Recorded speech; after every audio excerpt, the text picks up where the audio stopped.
Mika and his former racing partner David Coulthard spent 6 seasons together in the longest Formula One partnership to date, and the Scot was sorry to see his friend go.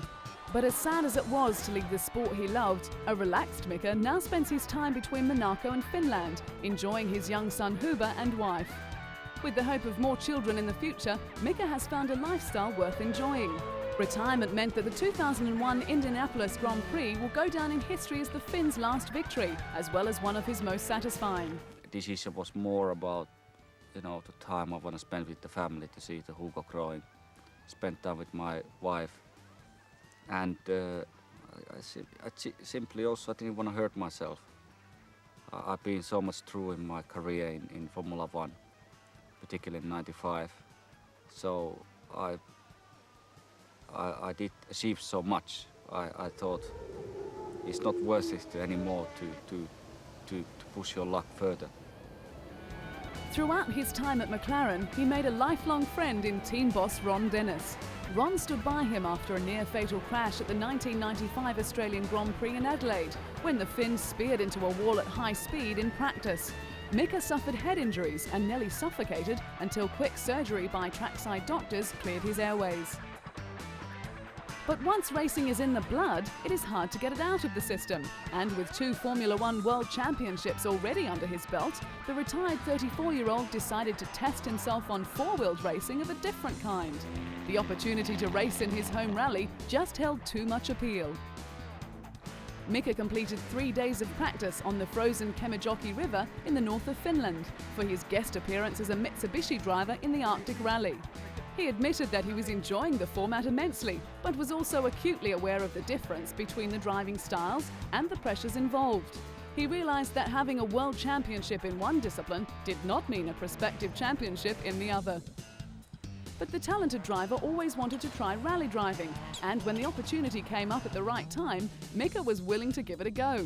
And if all went well, then he would consider taking part in further rallies.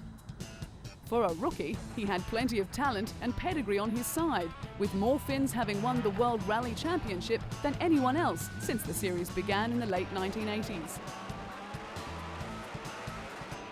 And when it comes to pedigree, Mika tops the list. His first win in Formula One opened a floodgate, and he took 8 victories in 1998 to beat Ferrari's Michael Schumacher to the championship by 14 points. He repeated the feat in 1999, beating Ferrari's Eddie Irvine to the title by 2 points after Michael Schumacher broke his leg at Silverstone. But the German was determined to get back into racing against Mika, rating him as his most competitive opponent on the circuit. The back-to-back World Championships powered the Finn into the select band of the world's greatest drivers. He joined 6 other luminaries who have achieved this feat, including Alberto Ascari, Juan Manuel Fangio, Jack Brabham, Alain Prost, Ayrton Senna and Michael Schumacher.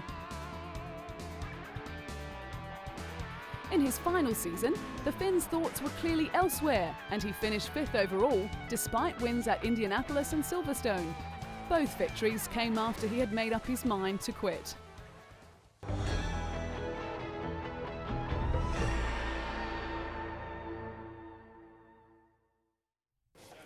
Juan Pablo Montoya made an impressive debut into Formula One, fully justifying the faith shown in him by Frank Williams.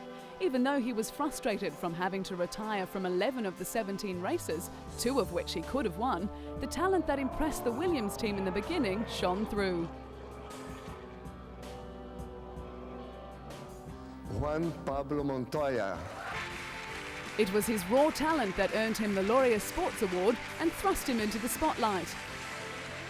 He continued to impress in his debut season, earning his first win in Monza. Despite all the setbacks, Juan managed to accumulate an impressive 31 points, finishing 6th overall in his first season. Life off the track for Juan was just as successful as his racing career, with the Williams driver marrying Connie Freidel in a private ceremony in Colombia. The couple were accompanied by 300 family and friends when they wed in the temple of Santo Toribio de Cartagena. With Colombia suffering from constant violence, the area was surrounded by security agents and hovering police helicopters.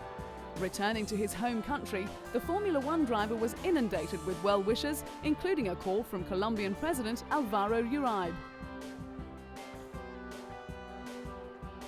When Juan had the opportunity to trade places with NASCAR champion Jeff Gordon, he grabbed it wholeheartedly. Jeff drove the BMW Williams and Juan turned laps in the NASCAR Winston Cup car at the Indianapolis Motor Speedway's infield road course. This was the first time the two racing stars had driven their respective cars, and it was an event they fully enjoyed. In the event named Trading Paint, Jeff, a 4-times NASCAR champion, and Juan, fresh off a Formula One victory at Monaco, burned up the circuit. Even though the racing was competitive, the day was a break from the grind of Formula One. After the ride, Juan joked that he thought there was not enough braking power in the stock car and that he needed a parachute to stop. It wasn't long before it was back to the serious business with Williams, and with the dominance of Ferrari and Michael Schumacher, the Williams team was looking for a boost. Founded by Frank Williams in the late 1960s, a lack of financial support made success difficult to achieve. The team's first win came at Silverstone in 1979, followed by a Drivers' Championship for Alan Jones and a Constructors' title in 1980. In 1986, Frank Williams was involved in a road accident which left him paralysed. Despite the trauma, the Williams drivers, Mansell and Piquet, dominated, with Alain Prost claiming the championship. Frank realised a dream when he signed Ayrton Senna, but it turned into a nightmare when the brilliant Brazilian driver was killed at Imola. This left Damon Hill in the driver's seat, winning the title in 1996. It was in 1999 when Frank acknowledged the talent of Juan, organising a swap deal for the Colombian to take up the role in the Chip Ganassi team. There he flourished, taking the kart title in his rookie year. He claimed 7 wins throughout the season, as well as 7 poles, becoming the youngest champion in the history of the sport. Although Frank Williams wanted Juan back for the 2000 season, he remained with the kart series. He also went on to win the Indianapolis 500 on his very first attempt. Returning to Williams in 2001 to partner Ralf Schumacher, Juan saw his first Formula One victory. He secured several podium finishes and 3 pole positions in his debut season. A tussle with Michael Schumacher when the Colombian refused to back down to the German, and a fierce confrontation with Jacques Villeneuve caused quite a stir on the track, and his aggressive driving style has become a trademark for the fiery Williams driver.